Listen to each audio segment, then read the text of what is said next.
Dalam rangka menambah ukhuwah Islamiyah antara guru dan siswa, ratusan pelajar SMK Negeri 1 Sekayu bersama para guru melaksanakan peringatan Isra Mi'raj Nabi besar Muhammad Shallallahu Alaihi Wasallam tahun 1442 Hijriah atau tahun 2021 Masehi. Acara peringatan Isra Mi'raj ini berlangsung sangat hikmat dan penuh keimanan. Peringatan Isra Mi'raj ini dilaksanakan di aula gedung SMK Negeri 1 Sekayu. Dalam acara Isra Mi'raj ini, selain untuk menambah ukhuwah Islamiyah antara guru dengan siswa, juga untuk memberikan pelajaran siswa serta suri tauladan siswa agar bisa mencontoh perilaku Nabi besar Muhammad Shallallahu Alaihi Wasallam. Acara Isra Mi'raj ini dilakukan setiap 1 tahun sekali oleh para siswa SMK Negeri 1 Sekayu dengan mendatangkan ustadz sebagai penceramah untuk menambah pengetahuan di bidang keagamaan. Dalam rangka untuk memperingati hari besar Nabi Muhammad SAW, kita berusaha untuk menambahkan pengetahuan atau dasar dari ilmu yang sudah secara tidak langsung dari suri tauladan Nabi besar Muhammad SAW yang selama ini mungkin sudah kita ketahui. Mudah-mudahan kedepannya anak-anak bisa belajar kembali hal-hal yang positif dari kebesaran Nabi besar Muhammad SAW. Usai melaksanakan peringatan Isra Mi'raj, ratusan siswa SMK Negeri 1 Sekayu bersama para guru melaksanakan doa bersama agar pandemi COVID-19 ini segera berakhir sehingga para siswa bisa bersekolah kembali secara tatap muka. Dari Musi Banyuasin, Sumatera Selatan, Puja Kusuma, TV One mengabarkan.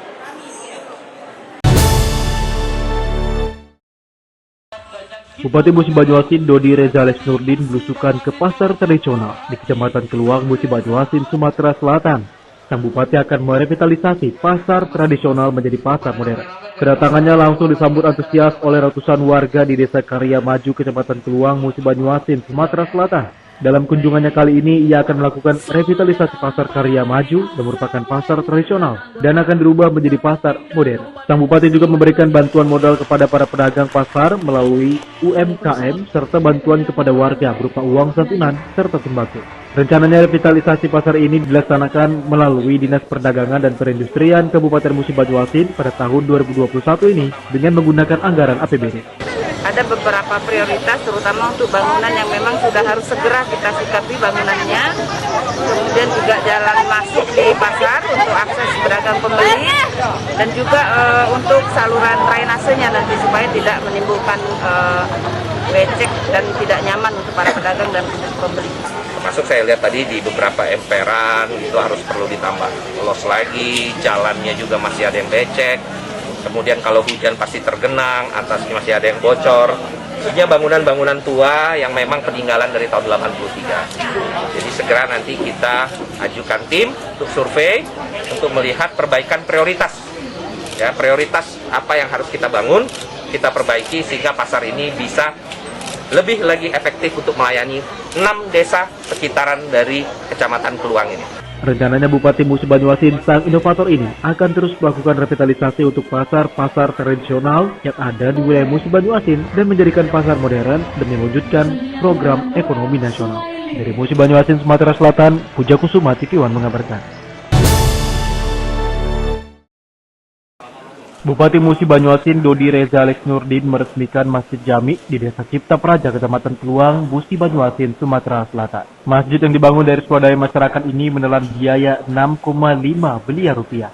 Awal memasuki Masjid Jami Cipta Praja, Bupati Musi Banyuasin langsung mengambil air wudhu serta melaksanakan sholat tahiyatul masjid 2 rakaat. Sebelum melaksanakan sholat Jumat bersama ratusan umat muslim di Masjid Jami di Desa Cipta Praja, Kecamatan Keluang, Musi Banyuasin, Sumatera Selatan. Bupati Dodi Reza Lesnurdin juga meresmikan Masjid Jami Cipta Praja yang dibangun megah hasil swadaya masyarakat serta umat muslim setempat. Rencananya pemerintah Musi Banyuasin juga akan membantu memberikan fasilitas seperti membangun lapangan, air bersih, serta seluruh fasilitas di masjid. Ini menunjukkan bahwa tingkat masyarakat juga sudah cukup baik tingkat ekonomi, sehingga mereka bisa membangun secara swadaya masjid dengan biaya sampai 6,5 miliar rupiah secara swadaya. Oleh karena itu, pemerintah kabupaten merasa sangat bangga dan kita akan selesaikan pembangunan masjid ini hingga ke penataan lapangan parkir maupun juga pagar serta landscape. Tapi yang saya ingin tekankan di sini bahwa kalau memang tingkat ekonomi warga, sektor komoditas itu baik, maka akan banyak sekali potensi-potensi dan ekonomi yang bisa digerakkan. Salah satunya adalah pembangunan sarana ibadah Masjid Jami di Desa Cipta Praja ini. Bupati juga melakukan doa bersama dengan para ulama dan kiai di Masjid Jami Cipta Praja. Doa yang dilakukan untuk keselamatan masyarakat Indonesia, khususnya masyarakat Musi Banyuasin, agar terhindar dari wabah COVID-19. Dari Musi Banyuasin, Sumatera Selatan, Puja Kusuma, TV One mengabarkan.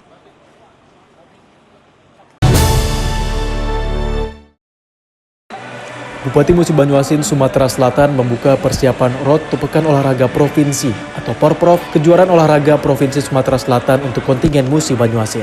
Pembukaan persiapan Road to Porprov 2021 ini dilaksanakan di Stable Berkuda Kota Sekayu, Musi Banyuasin, Sumatera Selatan pada Kamis 18 Maret siang. Bupati Musi Banyuasin Dodi Reza Nurdin membuka langsung acara persiapan Road to Porprov 2021 ini yang merupakan pekan olahraga seprovinsi Sumatera Selatan yang digelar oleh pemerintah Musi Banyuasin bersama Komite Nasional Indonesia atau KONI Kabupaten Musi Banyuasin. Bupati pembina olahraga yang terbaik di Sumsel ini berpesan kepada pihak terkait agar mengatur dan mengorganisasikan kontingen sebanyak itu bukanlah pekerjaan yang mudah. Sehingga sangat dibutuhkan koordinasi, komunikasi, intensif dan kerjasama tim, serta kekompakan untuk bisa menutupi segala bentuk kekurangan yang terjadi demi menyukseskan misi yang diemban. Pelaksanaan Road to Porprov 2021 ini nantinya diikuti oleh 12 kabupaten yang ada di Sumatera Selatan dengan 33 cabang olahraga yang akan berlangsung di wilayah Okuraya. Ya, Porprov ke-13 2021 ini Musi Banyuasin memantapkan tekad untuk tetap mempertahankan juara umum. Jadi seluruhnya ini kita sudah konsolidasikan, satukan tekad, dan pemerintah kabupaten mendukung 1000%. Dari sisi pendanaan, dari sisi pembinaan dan pendampingan pada saatnya Porprov nanti bahkan berlanjut. 32 cabang olahraga yang Musi Banyuasin akan mengirimkan atletnya. Target mungkin Pak? Target juara umum. Mempertahankan juara umum. Sebelumnya pemerintah Musi Banyuasin juga menggelar turnamen futsal Under 18 Road to Pornas 2021. Tim futsal Musi Banyuasin meraih juara pertama setelah mengalahkan tim futsal Lubuk Linggau. Dalam kesempatan ini Ketua KONI juga optimis atlet MUBA bisa dan MUBA tetap menjadi juara. Dari Musi Banyuasin, Sumatera Selatan, Puja Kusuma, TV One mengabarkan. Wali Kota Bandar Lampung, Eva Duyana, dan Wakil Wali Kota Bandar Lampung, Dedi Amarullah, menjalani vaksinasi COVID-19 perdana di halaman gedung pelayanan 1 atap pemerintah Kota Bandar Lampung. Dalam vaksinasi tahap kedua ini, Wakil Wali Kota Bandar Lampung, Eva Duyana, menjadi orang pertama yang divaksin. Selain penjabat Forkopimda, vaksinasi ini juga menyasar puluhan masyarakat lanjut usia atau lansia, tokoh agama, dan wartawan. Pemerintah Kota Bandar Lampung mulai melaksanakan vaksinasi tahap 2 di halaman gedung pelayanan 1 atap pada Rabu 10 Maret lalu. Dalam penyuntikan vaksinasi tahap kedua ini, Wakil Wali Kota Bandar Lampung, Eva Duyana, menjadi orang pertama yang disuntik vaksin Sinovac. Selain Wali Kota Bandar Lampung, tampak sejumlah pejabat yang sebelumnya ditunda melaksanakan vaksinasi di tahap pertama, seperti Sekretaris Daerah Badri Tamam dan sejumlah asisten pemerintahan, anggota KPU, anggota Bawaslu, dan tokoh agama serta wartawan. Program vaksinasi yang digulirkan pemerintah pusat ini tanpa dipungut biaya apapun alias gratis. Masyarakat Kota Bandar Lampung diminta untuk tidak ragu, bimbang, dan takut dalam melaksanakan vaksinasi. Sebab vaksin ini dapat membantu proses kekebalan tubuh dalam melawan COVID-19. Dalam vaksinasi tahap 2 ini, Wali Kota Bandar Lampung sempat mengabadikan momen saat wartawan tengah divaksin.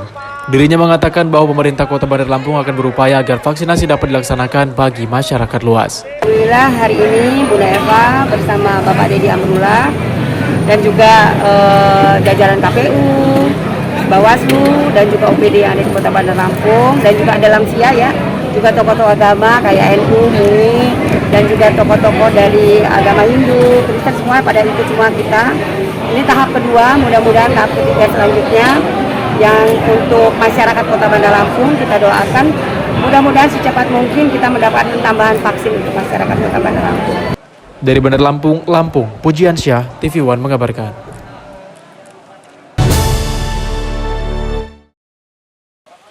Setelah sebelumnya mendapat vaksin dosis pertama di Rumah Sakit Bari, Wakil Wali Kota Palembang kembali mendapatkan vaksin dosis kedua di Rumah Dinas Wali Kota Palembang, Jalan Tasik. Vaksinasi kedua bagi orang nomor 2 di lingkungan pemerintah Kota Palembang ini dilakukan berbarengan dengan vaksin bagi awak media yang bertugas mencari pemberitaan di lingkungan pemerintah Kota Palembang. Selain Wakil Wali Kota, pemberian vaksin juga dihadiri Wali Kota dan Sekretaris Daerah Kota Palembang sebagai upaya untuk memastikan proses vaksinasi berjalan dengan lancar. Menurut Wakil Wali Kota Palembang, Fitrianti Agustinda, dirinya telah lama berharap agar para wartawan segera mendapatkan vaksinasi.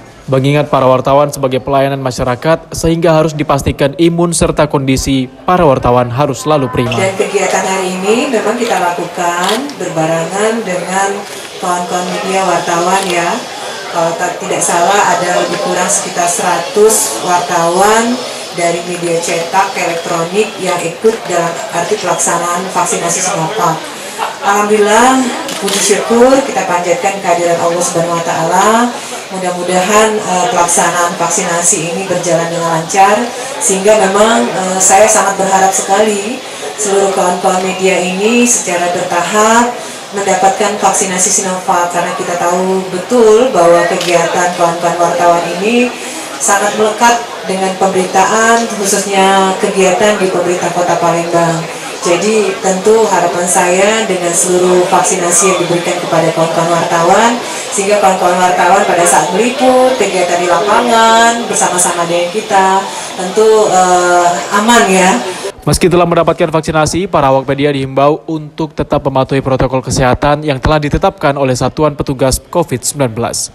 Dari Palembang, Sumatera Selatan, Ganda Kopatra, TV One mengabarkan.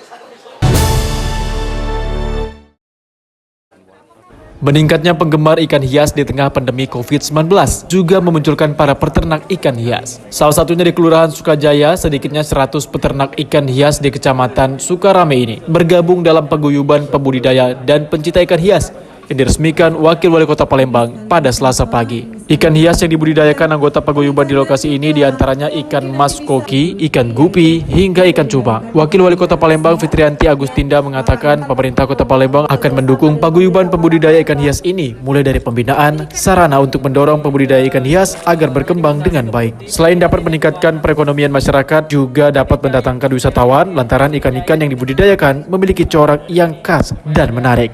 Nah tentu ini kita sambut baik sekali ya, dan kami pemerintah Kota Palembang memang sangat sekali mendukung komunitas atau paguyuban yang akan dibentuk seperti ini. Karena apa? Karena bagi saya ini merupakan peluang bisnis yang bisa membantu perekonomian masyarakat dan juga mendatangkan wisatawan ya. Karena berdasarkan apa yang kita lihat, budidaya ikan yang sudah diberikan kepada kita, ditampilkan kepada kita, ini memang memiliki corak-corak khas yang memang luar biasa cantiknya. Sementara Humas Komunitas Pembudidaya dan Pencinta Ikan Hias mengaku saat ini mereka terkendala terkait pakan ikan dan membutuhkan pembinaan serta penyuluhan terkait budidaya ikan hias yang baik. Kalau pemerintah pusat kita butuh pembinaan salah satu untuk ini ikan hias cupang ini kan pakannya salah satu pakan alami yang sulit kita dapatkan jika cuaca berubah, cuaca ekstrim itu kendalanya.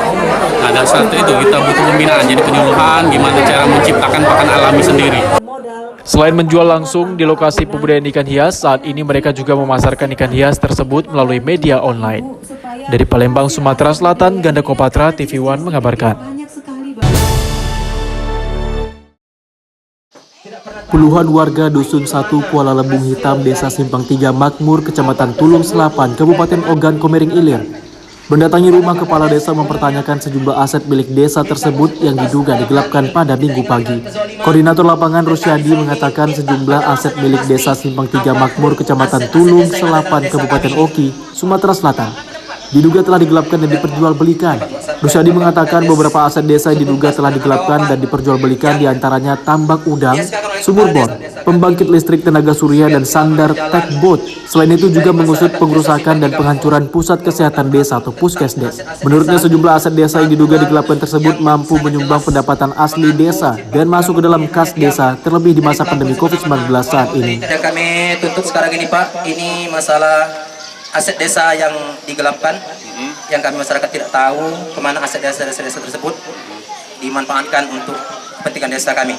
Yang terutama masalah tambak udang, sumur bor, PLTS, standar bot, pengerusakan dan penghancuran puskesdes desa yang telah kami ketahui. Sejak kapan itu? Kami pun masyarakat pun pengen tahu kemana sebenarnya ini digelapkan dari hasil tersebut. Adanya tambak desa yang tambak udang. Sampai saat ini kami juga tidak tahu tentang hasil atau arah penggunaannya kemana.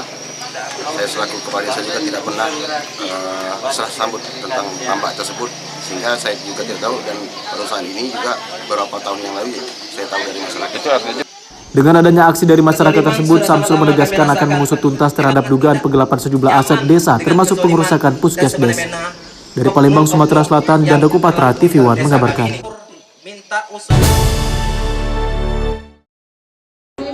Gubernur Sumatera Selatan Herman Deru kembali melakukan kunjungan kerja ke Kabupaten Lahat. Dalam kunjungannya kali ini, Herman Deru meresmikan beberapa pembangunan infrastruktur yang telah rampung dibangun. Di antaranya pembangunan Jembatan Pangi 1, Jembatan Air Mulak, dan pembangunan Jalan Lingkar Timur Desa Manggul Batai. Dengan didampingi Bupati Lahat, Ci Ujang, dan Forkopimda, peresmian pembangunan jalan dan jembatan yang anggarannya bersumber dari APBD Sumsel tahun 2019 dan tahun 2020 ini ditandai dengan penandatanganan secara virtual oleh Gubernur Sumsel serta penekanan tombol sirine. Di tahun 2019, Kabupaten Lahat mendapat kucuran dana dari APBD Sumsel senilai 48 miliar lebih. Sedangkan di tahun 2020, kucuran dana APBD Sumsel tersebut meningkat hingga senilai 158 miliar lebih. Herman Deru meminta kepada masyarakat Kabupaten Lahat agar sama-sama menjaga infrastruktur yang sudah dibangun melalui dana APBD Sumsel tersebut, khususnya pembangunan dan peningkatan jalan Desa Manggul Batai yang menelan anggaran hingga 33 miliar rupiah. Jadi peresmian jalan itu sudah sesuai dengan perencanaan dan standar konstruksi. Nah, tinggal sekarang kita menjaganya. Nah, menjaganya jangan sampai melanggar odol, overdimensi, overloading. Nah, inilah yang menjadi musuh terbesar bagi jalan-jalan di tempat kita ini. Karena angkutan beban yang melalui jalan itu selalu overloading. Jadi itu penyebab kerusakan utama. Jadi untuk itu saya kasih jalan keluar ke Bupati untuk mengadakan timbangan portable. Jadi spot-spot di mana yang sering dilanggar bisa dilaksanakan razia dengan penurunan bebannya. Dari Kabupaten Lahat, Sumatera Selatan, Ahmad Yudiansyah, TV One mengabarkan.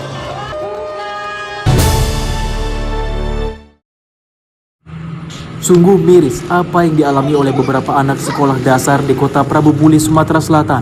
Pasalnya demi membantu meringankan beban orang tua, beberapa orang anak rela menjadi pemulung agar bisa membeli kuota internet dan bisa mengikuti pembelajaran jarak jauh atau daring. Charles dan Dela adalah dua dari puluhan anak-anak di Kota Prabu Muli yang harus memulung barang-barang bekas agar bisa dijual dan dibelikan kuota internet. Dari pengakuan keduanya, dalam sehari mereka mendapatkan penghasilan Rp15.000 dan uang yang didapatkan digunakan untuk memenuhi kebutuhan sehari-hari seperti membeli sembako dan juga membeli kuota internet agar terus dapat mengikuti pembelajaran jarak jauh. Terus?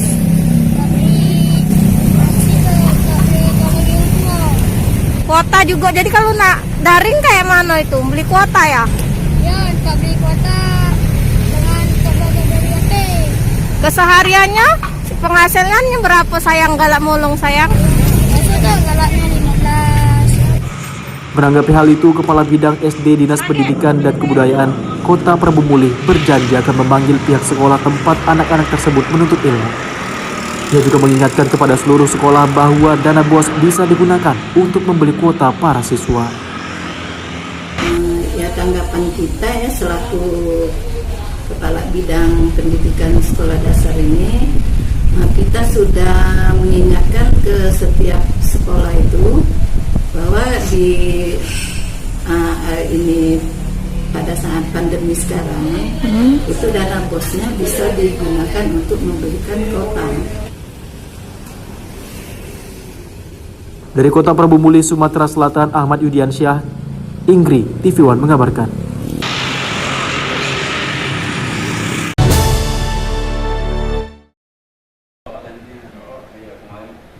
Setelah melakukan beberapa pekerjaan dan kegiatan melalui CSR PT Pertamina EP Aset 2 Adirafil, sudah banyak yang dicapai baik dari penghargaan dari Provinsi Sumatera Selatan maupun dari instansi lainnya. Seperti melalui CSR-nya, Adirafil Aset 2 memberikan bantuan langsung pendampingan tenaga pertanian profesional, yang nyatanya sudah kedua kalinya panen raya padi seri organik seluas 1 hektar yang dikelola langsung oleh masyarakat sekitar Dan akhir bulan Maret ini akan panen yang ketiga kalinya di Desa Pertanian Surut 1, Desa Pengabuan, Kabupaten Penukal Abab, Lematang Ilir, Pali, Sumatera Selatan.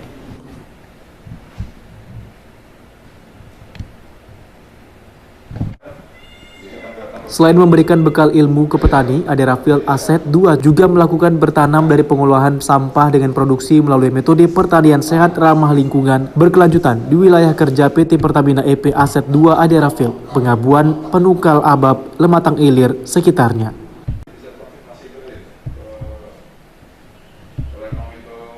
Dengan adanya kegiatan ini, Adera Field tetap prioritaskan aspek HSSI dan peduli melalui CSR. Menurut Dodi Tetra Atmadi, Adera Field Manager PT Pertamina EP Asset 2 mengatakan, kegiatan PT Pertamina EP di 4 Field Prabu Muli, Field Limau, Field Pendipo, dan khususnya di Field Adera, bertahan pada masa pandemi bukan hal yang mudah. Terutama bagi perusahaan sektor hulu migas seperti PT Pertamina EP Asset 2 Adera Field. Human resource merupakan aset bagi perusahaan untuk berkembang dan tetap bertahan dalam situasi pandemi COVID-19 yang sangat dinamis.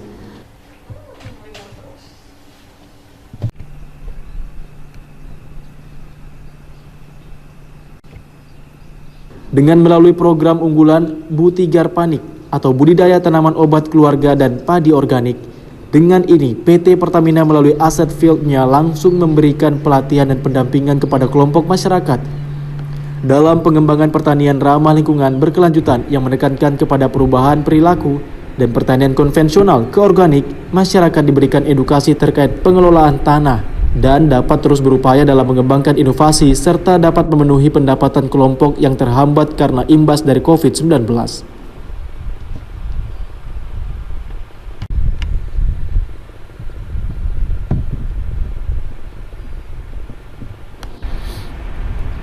Tetra Atmadi sendiri pelaku Adera Field Manager menambahkan dengan mendukung program SDGs Sustainable Development Goals yang terus digaungkan oleh pemerintah Republik Indonesia pada tahun 2020.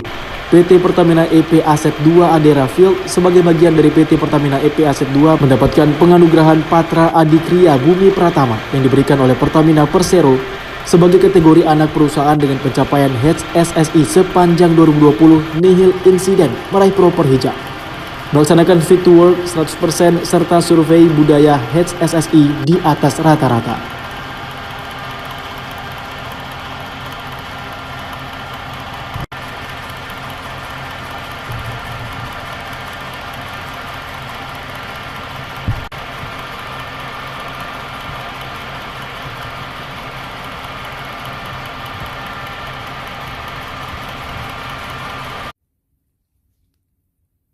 Melalui program unggulan Butogar Panik atau budidaya tanaman obat keluarga dan padi organik, perusahaan memberikan pelatihan dan pendampingan kepada kelompok masyarakat dalam pengembangan pertanian ramah lingkungan berkelanjutan yang menekankan kepada perubahan perilaku dari pertanian konvensional ke organik.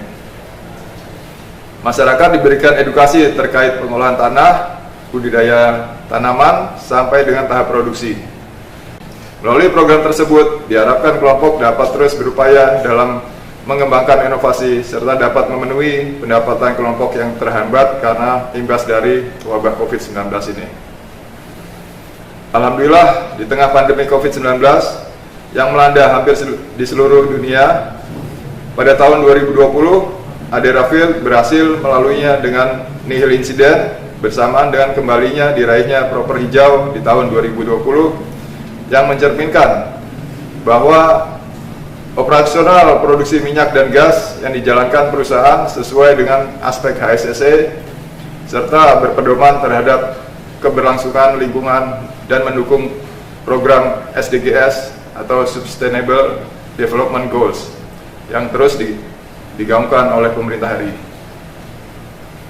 Pada tahun 2020 juga PT Pertamina EP Asset 2 Adera Field sebagai bagian dari Pertamina EP Asset 2 mendapatkan penganugerahan Patra Adikriya Bumi Pratama yang diberikan oleh Pertamina Persero sebagai kategori anak perusahaan dengan pencapaian HSSE sepanjang 2020, nihil insiden, meraih proper hijau, melaksanakan fit to work 100%, serta survei budaya HSSE di atas rata-rata.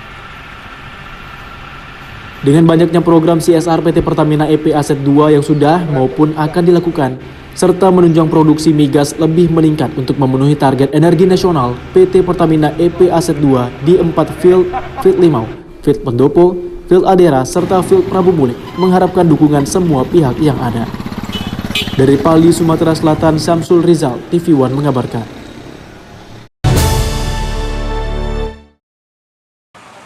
Proses pembangunan flyover Sultan Agung sudah selesai dan telah dioperasikan untuk dilalui kendaraan umum. Pembangunan flyover Sultan Agung ini sempat molor dari target awal pada akhir tahun 2020 lalu. Pemerintah Kota Bandar Lampung melalui Dinas Pekerjaan Umum mengalokasikan dana sebesar 35 miliar rupiah untuk pembangunan jalan layang dalam mengatasi kemacetan di Jalan Sultan Agung tersebut. Tahapan pembangunan flyover Sultan Agung sudah selesai dan dapat dilalui oleh kendaraan umum. Flyover ini telah dilalui kendaraan setelah dilakukan tahapan finishing dengan proses pengaspalan. Selain pengaspalan dan pengecatan, Dinas PU Bandar Lampung juga akan melakukan pemasangan expansion joint atau sambungan siar muai di antar bidang. Kemudian antar bidang itu dipasang penahan sehingga dapat digunakan masyarakat. Dalam pembangunan flyover Sultan Agung dengan panjang flyover 300 meter dan lebarnya 10 meter tersebut menelan dana sebesar 35 miliar rupiah dari anggaran pendapatan dan belanja daerah atau APBD Kota Bandar Lampung. Pembangunan jalan layang ini digadang-gadang bakal menjadi solusi kemacetan di Jalan Sultan Agung. Kan semuanya kita percantik semuanya. Zaman Pak Herman seperti apa, zaman Bunda dan Pak Dedi Amrullah harus kita percantik. Pembangunan kan sudah banyak sekali. Pembangunannya luar biasa. Perkembangannya sudah luar biasa dan kita akan berhentikan pembangunan flyover, tapi kita nanti memperbaikan drainase, sungai-sungai kita kita lancarkan aluran sungainya supaya tidak ada lagi kemacetan dan juga insya Allah kita fokus ke masalah pesisir. Sejak dibangun flyover di Bandar Lampung, arus lalu lintas menjadi lancar sehingga jarak tempuh antar lokasi yang melintasi jalur-jalur yang dibangun flyover ini jauh lebih singkat.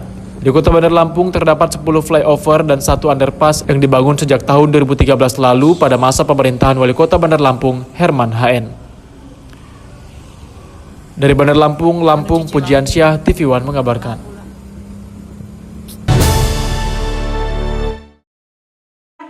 Untuk mendukung pertumbuhan usaha kecil mikro dan menengah atau UMKM, pemerintah Kota Bandar Lampung akan segera meresmikan pinjaman non-bunga bagi pelaku UMKM di kota setempat. Adapun bagi pelaku UMKM nantinya dapat melakukan peminjaman sebesar 10 sampai 25 juta rupiah. Meski wilayah perkotaan, namun Kota Bandar Lampung juga memiliki wilayah perkebunan kopi yang terletak di Gunung Betung, Kecamatan Kemiling. Kopi Gunung Betung kini menjadi komoditi andalan warga setempat sebagai mata pencaharian. Kopi Gunung Betung kini juga dijual di Pusat Usaha Kecil Mikro dan Menengah Kemiling, Bandar Lampung. Pasar penjualan kopi Gunung Betung pun sudah sampai ke berbagai provinsi di Sumatera dan Jawa. Kopi Gunung Betung merupakan kopi robusta yang banyak diminati oleh masyarakat di Indonesia karena memiliki kadar kafein rendah dibandingkan dengan kopi jenis Arabica. Kualitas kopi Gunung Betung juga sama baiknya dengan kopi yang ditanam di dataran tinggi Lampung Barat yang namanya sudah mendunia. Alhamdulillah, mudah-mudahan berkah. Memang kita membutuhkan sekali alat roasting itu. 20 unit mesin roasting, kapasitas 3 kilo. Udah dibagi semua dan udah diproduksikan semua. Udah di anggota sentra udah semua. Bentar lagi launching untuk pinjaman tanpa bunga. Mudah-mudahan teman-teman dari pengrajin kopi ini bisa menggunakan sebaik-baiknya apa yang sudah dilakukan oleh pemerintah kota. Dan pesan Bunda, jaga kebersamaan, jaga nama baik Kota Bandar Lampung. Kalau bisa nanti sudah besar, ajak lingkungan kita dulu yang kita bantu supaya bisa mengurangi pengangguran yang ada di Kota Bandar Lampung. Pusat UMKM Kemiling Bandar Lampung ini memiliki 20 orang anggota hingga Maret 2021. UMKM ini telah memproduksi sekitar 10 ton kopi bubuk yang dijual di pasar lokal dan berbagai provinsi di tanah air. Dari Bandar Lampung, Pujiansyah, TV One mengabarkan.